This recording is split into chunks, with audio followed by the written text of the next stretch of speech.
그날의 사건은 그곳에서 시작됐다. 섬뜩한 위험이 도사리고 있는 찻길. 순간의 방심이 불러오는 엄청난 결과. 그날 한 소녀에게 찾아든 악몽 같은 사건. 소녀의 교통사고는 여느 사고처럼 그렇게 시작되었는데, 그럼 아이고. 그 악몽의 끝은 그 누구도 감히 상상할 수 없었다.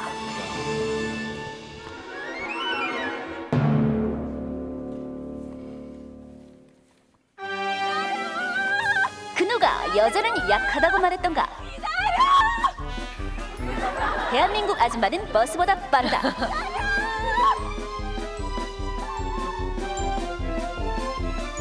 쇼다리가 문제랴, 출렁이는 뱃살이 문제랴. 날아가는 로켓도 잡을 수 있다.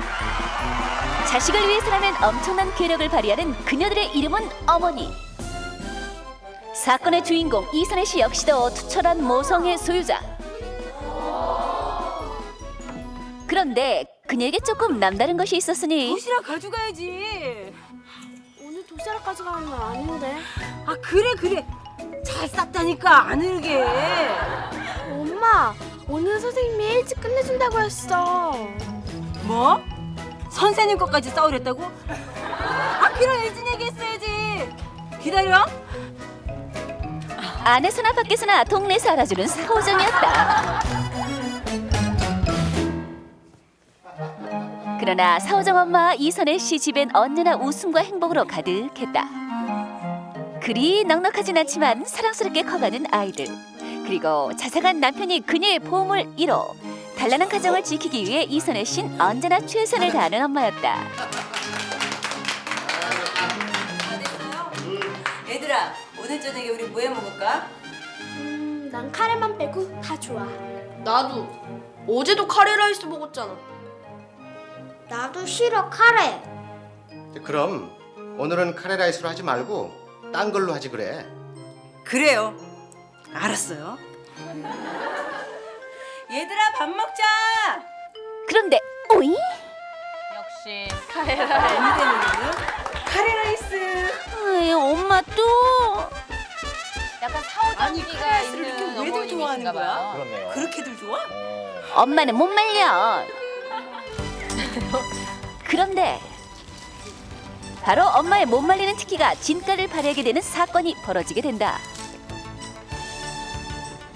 크리스마스를 앞둔 12월 중순의 어느 날, 크리스마스 선물을 사들고 집으로 돌아오던 길이었다.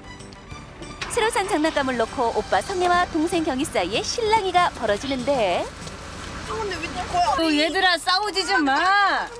개구쟁이였던 오빠와 티격태격하느라 정신이 없었던 형이 그만 그토록 좋아하던 산타 인형을 떨어뜨리고 말았는데, 그것이 사건의 시작이었다.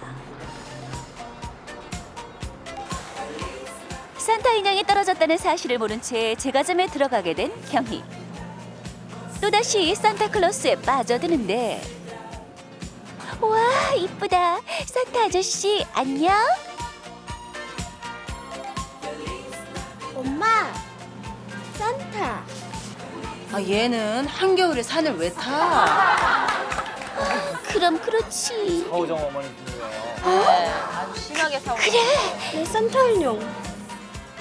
그제서야 산타 인형이 없어진 걸 깨닫게 된 형이 밖으로 뛰어나가는데, 문제는 엄마 이선혜 씨가 딸이 나간 것을 눈치채지 못했다는 것이었다. 얘가 어디 갔지? 그런데 이상한 일이었다.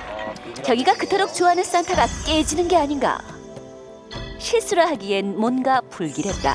저 웬만해서 또 깨지는 게 아니죠? 그날은 뭐 기분이 좋아서 갔기 때문에 뭐 설마 뭐 우리 아가 그리 다칠 기라고는 상상도 못했고 그리 될 기라고 마음도 안 먹었고, 그러는 사이에 그 어마어마한 그런 사건을 내가 당하고 나니까는 정말로 그 악몽을 생각하기 싫어요. 대체 경이는 어디로 사라진 것일까? 엄마! 경이는 찾기를 헤매고 있었다. 산타 인형을 찾기 위해 길을 나섰던 경이. 드디어 인형을 발견하긴 했는데, 그러나 그곳은 위험한 찾길이었다. 아우. 하지만 10살짜리 어린 소녀에겐 무서움보다는 인형을 찾고 싶은 마음이 더 앞섰고 결국 경희는 찻길 한가운데로 뛰어들고야 말았다. 인형을 집어든 순간 바로 그때였다. 경희를 향해 돌진하고 있는 그것은 트럭이었다. 순식간의 일이었다. 한낮을 가르는 비명소리에 몰려든 사람들. 또 한 번 놀라지 않을 수 없었다.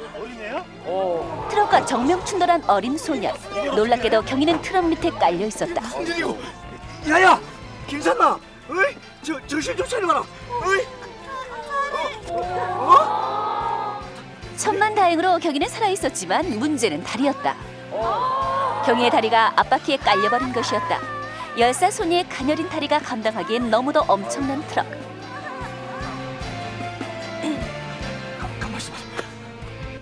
어떻게든 무슨 수든 써야 한다. 다급한 마음에 시동을 걸어 차를 빼보려고 하는데 그러나 그것은 위험천만한 일. 발이 끼인 상태로 만약에 차가 다시 움직이게 된다든지 그럴 경우에는 아이가 차에 말려 들어가게 되는 그런 끼어 들어가게 되는 그런 상태가 발생할 수 있기 때문에 굉장히 위험한 큰 사고가 발생할 수 있겠습니다.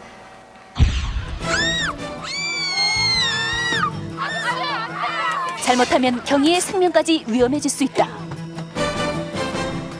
아유, 야무져. 대체 어떻게 한단 말인가? 우리 같이 한번 들어봅시다. 그러자. 자, 하나, 둘, 셋, 으쌰. 힘을 모아 트럭을 들어보려는 사람들. 그러나 꿈쩍도 하지 않는 트럭. 트럭을 들어올린다는 건 역시 무리였다. 1분 1초가 다급한 상황. 이대로 놔둔다면 소녀의 다리는 짓뭉개지고 말 것이다. 이렇게 보시오. 이걸 한번 해보겠습니다. 최후의 선택은 자키였다. 응급 상황 시 차를 들어올리는 휴대용 기구를 동원한 트럭 운전사. 젖먹던 힘을 다해보는데 그런데 그것마저도 역시 효과가 없었다. 절망적인 상황. 그때 경희를 찾아다니던 이선혜 씨 산타 인형을 발견하는데 설마 기분이가?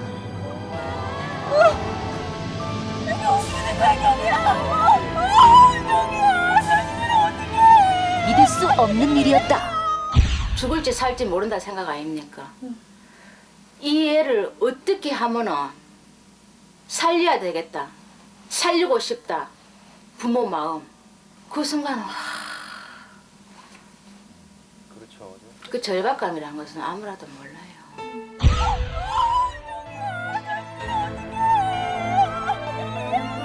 아니 이거 아는 건 뭐야? 아니 완전히 큰일 났네 이거. 아니 어떻게 된 거야? 바로 그때였다. 아니 일군 안 오는 건 뭐야? 이선혜 씨는 어떤 엄마였던가? 여지없이 발휘된 사오정 엄마의 특기. 일과 묻은데 뭐? 아저씨.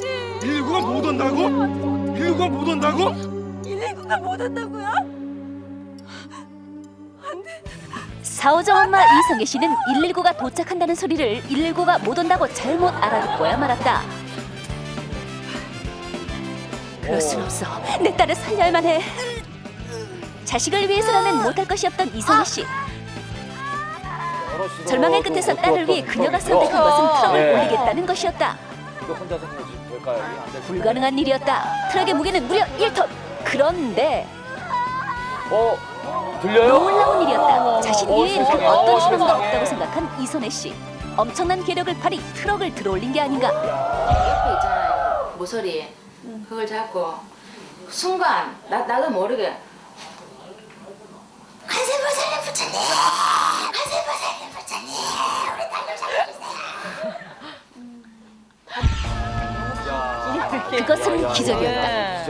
눈앞에 펼쳐진 기적 같은 현실에 사람들은 자신의 눈을 의심할 수밖에 없는데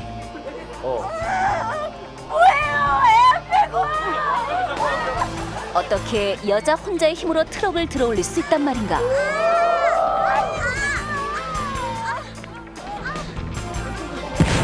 그렇다면 과연 인간에게 초인적인 힘이 존재한단 말인가?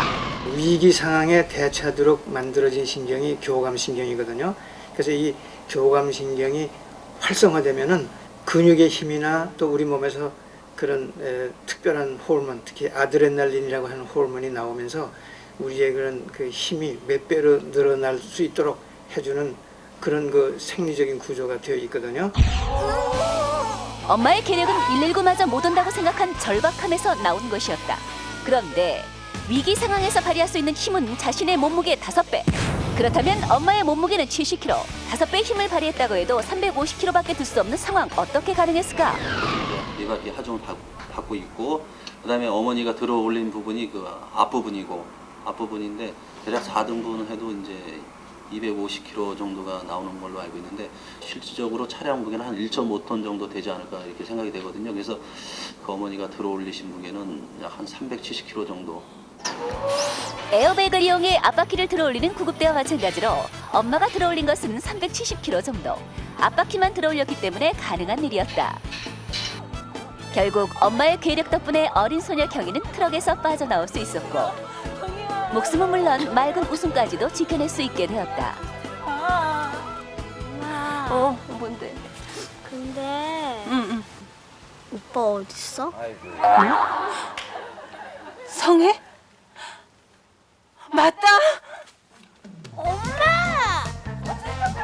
그 후로도 사오정 엄마의 행진은 끝없이 이어졌다는데, 그러니까 평상시에도 봐도 약간 엄마가 엽기적이면서 사오정인 그런 면이 없지 않아 있는데, 뭐 정치 얘기 하고 있는 도중에 일반적인 시장 얘기를 한다든가, 밥 먹었다고 얘기했는데 밥 먹어야지.